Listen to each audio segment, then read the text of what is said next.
and welcome to another video here at Hobbies and Happiness. My name's Dan. Now I'm Jim. And Dan, do you know what today is? Is it spoiler season, It's Jim? spoiler season. I should have been like, it's Monday. You ain't wrong.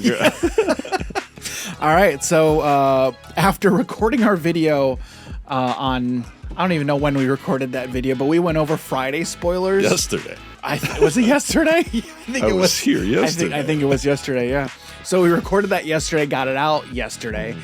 And today we got a bunch more spoilers. Yep. So let's just jump right in. But before we do that, if you like Disney Lorcana and you are enjoying our content, don't forget, hit that like button, subscribe to the channel, and turn on those notifications so you can be notified when we release more Disney Lorcana content in the future.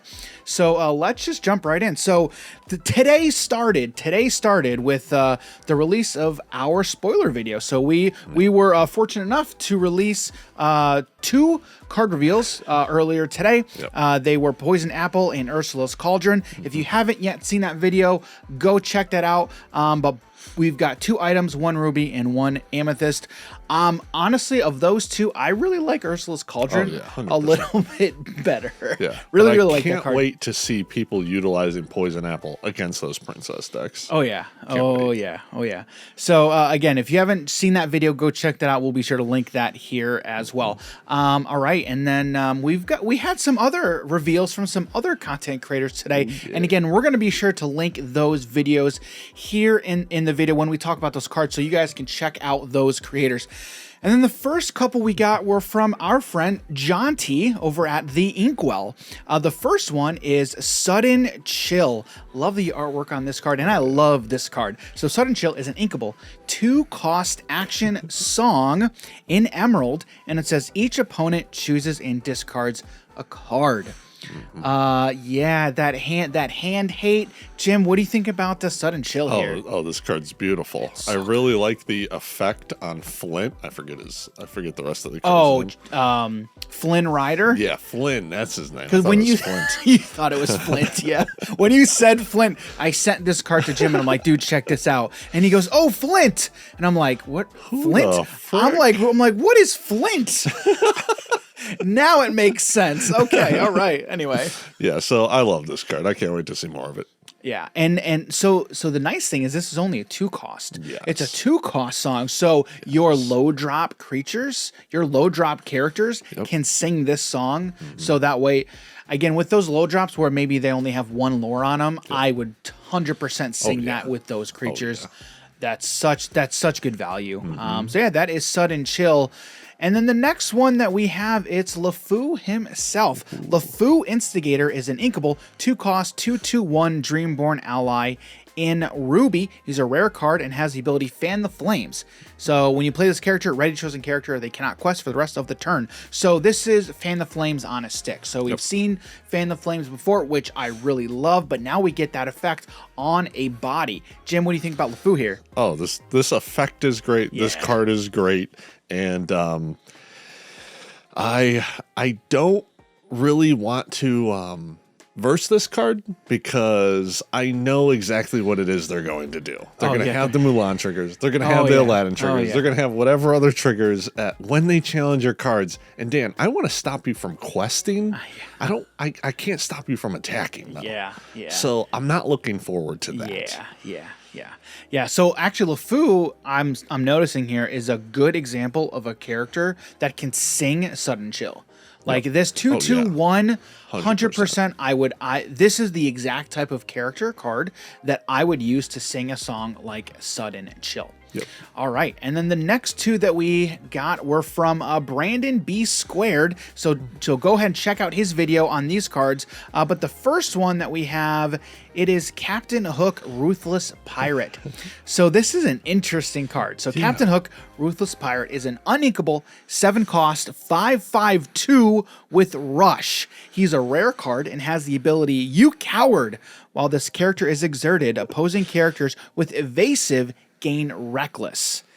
So, Jim, what do you think about this Captain Hook? We've got another Captain Hook. We just got done talking about a bunch of them yesterday, and now we have another one. So what do you think? I really didn't know what to think about this card when I saw it because it it's weird to me. But I was also thinking about the Peter Pans that are going to be able to come out. Those have the evasive. Yes. So it's kind of like he takes out 2 Peter Pans before he's gone. And the rush is nice, but the cost is really throwing me off here. Yeah. I mean, it seems really high for what this card is. Right. Again, so with that 2 lore, right, the one thing that I'm seeing is, okay, 2 lore, those are the types of cards I want to be exerting for lore, right? But again, this card, this Captain Hook, to me just screams versatility, right? Because he comes on the board. I now have a 5/5 character that I can swing into something and potentially remove with. And with that 5 back end, potential to stick around, right? So now that he's stuck around, okay, he is demanding a response from your opponent, right? Now the downside is, okay, my opponent doesn't have anything that has evasive. So they're not, well, you're not benefiting from that additional ability, but you already benefited in that standpoint because you've got a 5/5 body. Also a 2-for-1 if they decide to kill it on that crackback. Right, exactly. So I mean, it's a good stat line, but again, it's uninkable. It's 7, so it's time will tell if this is going to be worth it, if it's truly going to be worth it. Because I think the way you're most likely going to evaluate this is removal on a stick, but that's just a lot. It's a lot for 1 piece of removal. It's a lot for just 5 damage as well. Yeah. And with that 5 back end, whoever he's hitting likely to be dead. Okay. But I think where you want to utilize this is utilize something that is a low cost, low drop creature. That way Captain Hook is going to stick around until your opponent's next turn, and then they now have to deal with it. And most likely at that point it'll hopefully be a 2-for-1 because whatever they throw into it will be removed on that crackback essentially. Because if not, you're now threatening with a 2 lore creature. But again, you put in 7. I mean, if you're getting a 2-for-1 with this, I think this is good. Right. But if you're not, then again, it's uninkable, right? So what is that going to be worth? So that is Captain Hook Ruthless Pirates. And then the next one that we got from Brandon was Cut to the Chase, an inkable 2-cost action. And in Ruby, it says chosen character gains rush this turn. This is an uncommon card. So we're seeing a lot of these action cards basically give characters one of these keywords: rush, evasive, reckless. I don't know if we've actually seen evasive yet. I don't know if we've seen evasive yet. Yeah. Well, it could make sense because I was just thinking, but evasive is more of a defensive thing, but you can utilize it to attack another evasive creature. That, or it could even say until the start of your next turn. Yeah. That could be the card as well. But anyway, this one's Cut to the Chase. Jim, what do you think about this? Allows you to play aggressively. The only thing I'm not liking is that 2 cost for the ability. Usually if you're going to want to give your creature rush, you want it to be a pretty decent body, and without giving it that plus extra attack, 2 cost just seems pretty steep. What I like, I agree with that. However, what I like about these kinds of cards is this. Again, these inkable cards, right? These are going to be the foundation of your deck, right? So I would view these cards more of as resources with upside. So these are lands with upside, right? So that's how. So I think what you're going to do is you're going to want to pick your 2 colors that you're going to play, right? And then figure out, okay, how many. Because I think where you're going to start from is the uninkable cards that you're going to want in your deck. I think that might be where you want to start from because those normally, from what we've seen, are the splashiest and they're like the most impact. They're the most impactful cards, typically. Okay, not in every case, but typically. Okay, so I think you're like, okay, these are the ones I really want to play, and then kind of go from there. But I think the inkable ones, like those, are really going to be that foundation. Now, it doesn't make sense from the analogy, right? Right, because if you're saying it's a foundation, normally you start from the foundation, right? But again, you want to see you just want to see what kind of cards you're going to want to throw in your deck, and then okay, how many of these can I afford to actually put in there? So that might be a way to do it. Again, we still haven't done a lot of brewing with these cards yet, but this is the perfect card where I'm like, I would easily throw this down early game as a resource, and then if I find this late game, then 100% like that. This is just an easy. Okay, I've got these extra 2 resources. Let me give this thing rush. And now I'm just going to take out one of your creatures. I just had this terrible idea of kind of build this exactly how I'd build a Magic deck. Okay. Where I take like 20 terrible cards, right? And that's nothing but what I'm going to use for resources. Yeah. So if they're ever like, oh, pitch a card, I'm like, okay, cool. You know, get rid of one of these land cards. Right. And then everything else I just won't care about, but keep everything lower to the ground. Right. So probably don't do that. Yeah. It's not a good idea, but I want to do it. Yeah. Just to prove a point. Yeah. Just to prove a point. Yeah. So, all right. The next 2 cards that we got. We've got 2 cards from the Unplayable YouTube channel. If you haven't yet, go check those guys out. They do a lot of great card game content as well. The first one is, it's another action. It's He's Got a Sword. So it's a 1-cost inkable action in Ruby, and then it says chosen character gets +2 strength this turn. My favorite thing about this card is the flavor text. It says we've all got swords. So it's the moment where Abu grabs a sword, and then the guard's like, he's got a sword, and then Razul comes along. You idiots! We've all got swords. Yeah, I love that part in the movie. So anyway, Jim, what do you think about He's Got a Sword? All right, so real quick, there was a thing in World of Warcraft a couple expansions ago where all the classes got these artifact, really powerful weapons throughout the game's history.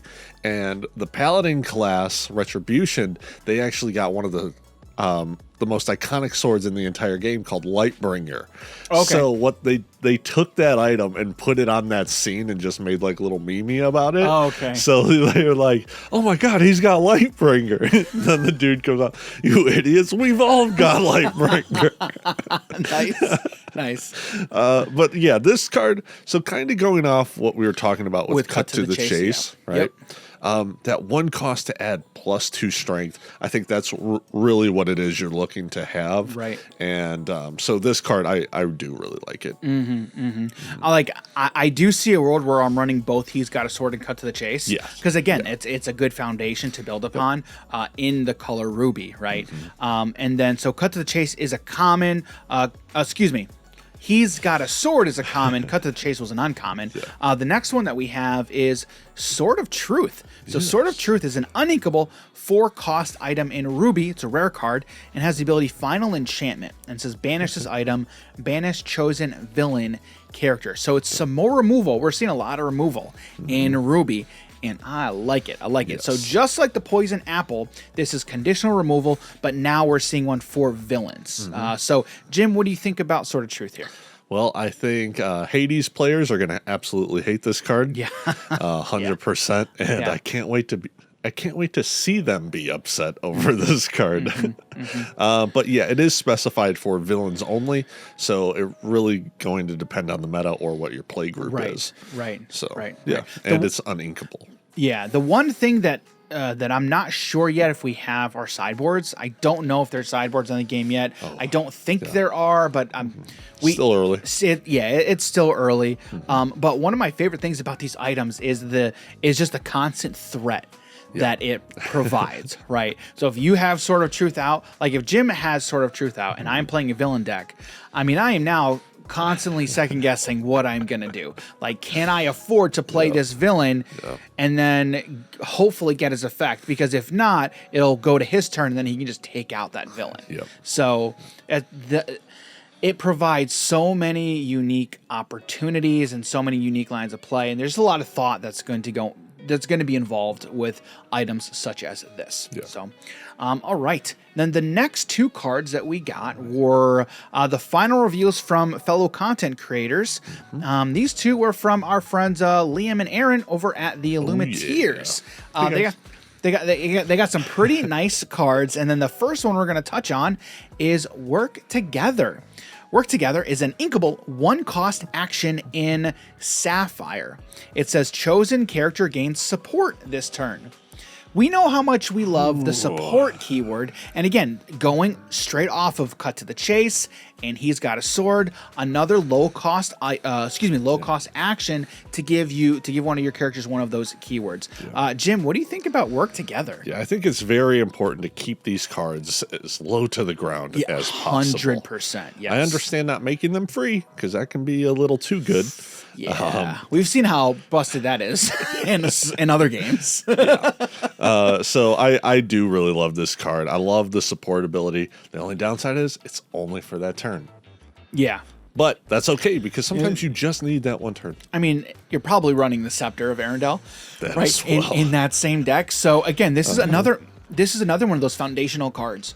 Yeah. That it's like you could view it as a resource, right? Because again, early game maybe not going to do you as much, right? But late game, I mean, this effect for one on a card, it's just, it's so good. It is really, really, really good. So I love everything about this card. I love the fact that we get more the Emperor's New Groove artwork. I love this part in the movie.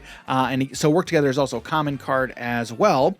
And then the next one that we got from the Illumiteers is Jasmine, Queen of Agrabah. Wait a minute. Queen? I thought she was the princess. That's why it's Floodborn. That's why it's Floodborn, yeah. So Jasmine, Queen of Agrabah, is an inkable 5-cost Floodborn hero princess queen. She's a 2/5/2 and has shift 3. So instead of paying 5, you can play her for 3. She's in Sapphire. She's a rare card and has the ability Caretaker.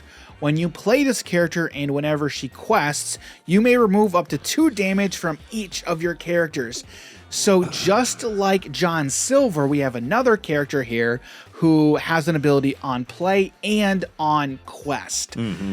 I really like this Jasmine. Jim, what do you think? What do you think about her? Yeah, this card is kind of amazing. It has that big willpower that we're looking for with these supportive cards or healer cards, whatever you want to call them. Yeah. And the fact that it's each of your characters. Oh my goodness. She can quest to so heal crazy. herself. You move. Oh, it's not each other. Of your characters. My goodness. It is not each other. Yeah. Oh man. I really love this card. Oh my goodness. And not to mention, I literally just realized. And not to mention, do you see this outfit color scheme? I talked about this recently. Did. The white base, the yellow trim with the little blue accents.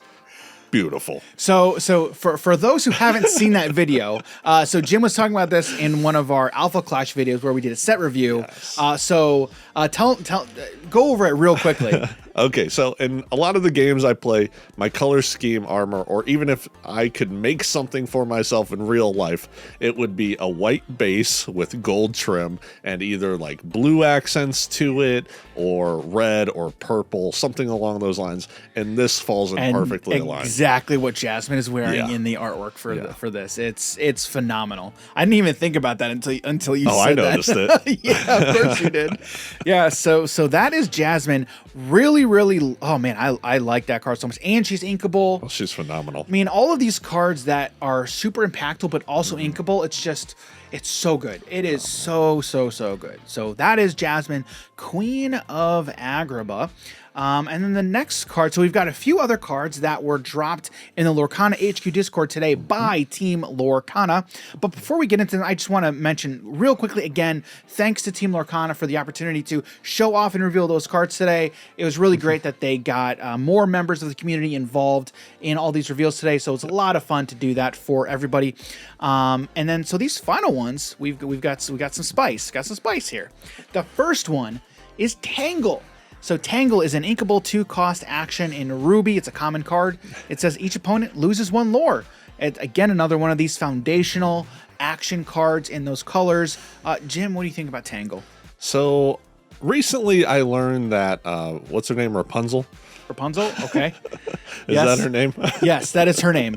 Yes. So I recently learned that her hair has healing abilities. So when you would first look at this, you're like, oh, it's red, it's aggressive, I'm making them lose lore. But it's really you're healing a life because you're getting rid of one of their lore, which brings them closer to winning the game. Right. So I was like, you know what? This is still It's still on theme. It's still on theme. It's still on theme. Yeah. She's utilizing the hair to bring them away from winning, or bring yourself closer bring to your, staying bring alive. closer to them. Right. Yeah. So yeah, I like this card. I can't wait to be playing some red, make them lose lore. Yeah, I'm excited for it. Yeah. So yeah, I'm a big fan of that card. I mean, when I saw that, I'm like, this is great. More cards in Ruby that are just taking away lore from the opponent. Lore control. Yeah. Speaking of control, this next card that we have is it is some spice. Okay, it is Mother Gothel, Selfish Manipulator. So Mother Gothel, Selfish Manipulator, is an inkable 6-cost 3/6/2 Storyborn villain in Emerald. She's a super rare and has the ability skip the drama, stay with mama. Actually, I want you skip the drama, stay with mama. I could keep going, but I will not. Copyright strike there. Yeah. While this character is exerted, opposing characters can't quest. And then the flavor. Great. Now I'm the bad guy, and you will be the bad guy when you play this card. 100%. Look, Dan, I feel like you're throwing shade right now. No. Here, let me rephrase. Duh. I knew you were gonna do that. No, I'm gonna be right there with you because I'm gonna be playing Emerald. Emerald players, yeah, we're the bad guys. Join the club. Yeah. Join the club. Oh yeah. So, Jim, what do you think about Mother Gothel? I honestly don't even know how much more I can emphasize on I'm playing quest control, and this is gonna be in it. Like if you're even remotely interested in it, you're playing this card. Yeah. Even if you're not looking to play a strategy all based around quest control, this card is just phenomenal. It's so good. So good. It is so good. So good. I mean, when I saw this, I'm like, they are leaning into this so heavily, and I am here for it. 100%. Yeah. I do think that we're not going. I don't know if we're going to play all of it. Yeah. Because it's just like, all right, well, maybe they're throwing too much stuff that we're kind of being blinded by a lot of the other support cards we could be playing with the list. Right. So, yeah, but I'm still really excited. Right. Yeah, we've still got about 40 or so cards left to see, I believe, ish. Yeah, it was like slightly over 200. Yeah, there's a total of 204, but that total that you're seeing is also including some promos. Oh, no, I set it up for the first chapter, so we're at 163. We're on 63? Okay, yeah. So 41? Right around like 40. Yep. So really interested to see what cards we're going to have left, and then once we get that full set list, we're going to be brewing. We're going to be brewing, and honestly, I'm excited to brew with Mother Gothel. Yep. 100% that quest control. And I feel like that quest control playstyle is really for a lot of long-time TCG players, right? Yeah.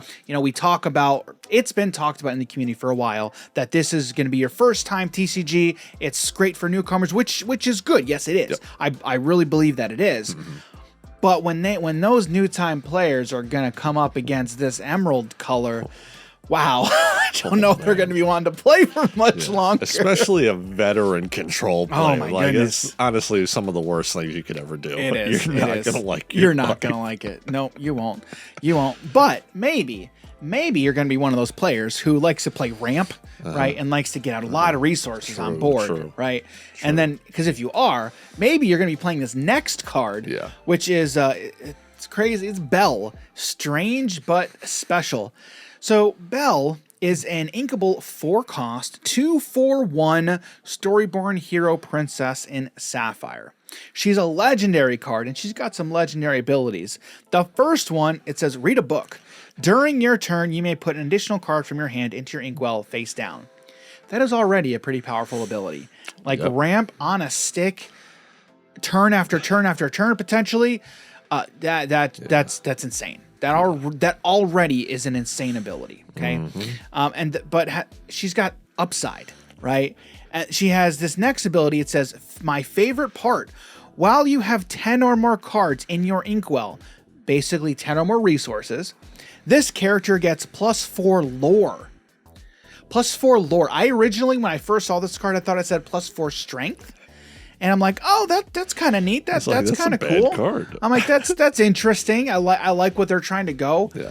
And then I reread it, and then I said, oh no, That is not what that says. That is +4 lore. So you could potentially quest with nothing else, as long as you have 10 or more resources. She can quest for 5 lore. 5 lore. That's a fast clock, Dan. That's insane. Yeah. You know, it'd be really nice if there was like some way to be able to control if your opponent can quest or not. That'd be really impactful. It seems for a card like this. Now so what else do you see, Jim? What else do you see? I mean, she's straightforward. There's going to be, you can play her on turn 3 because you have the 2-drop card in blue that gives you another resource. One jump ahead. Is that it? The song? Yeah. Does that cost 2? I believe so. I thought it was 2. I couldn't remember if it was 2 or 3. In all honesty. Oh, okay. I think I think you're correct. We're double checking here. Yeah, it is 2. It is 2 drop, so you can play her on turn 3. Yeah. To drop another resource on turn 3 to have 4, and then you just set up that clock pretty fast. Yeah, but then you need a lot of draw. That's a downside to this. Okay. I mean, in a game where every card, for quotes here, can be used as a resource. A whole new world. Well, yes. Turn 5. Yes. That is Draw a thing. 7. That is a thing. That's a thing. But I don't know if steel pairs very well with this. Again, there's going to be so much brewing that's going to be happening.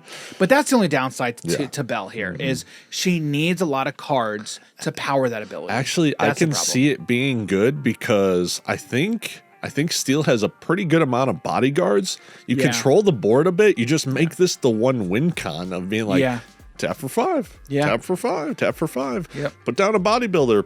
A bodybuilder. Put down a bodyguard.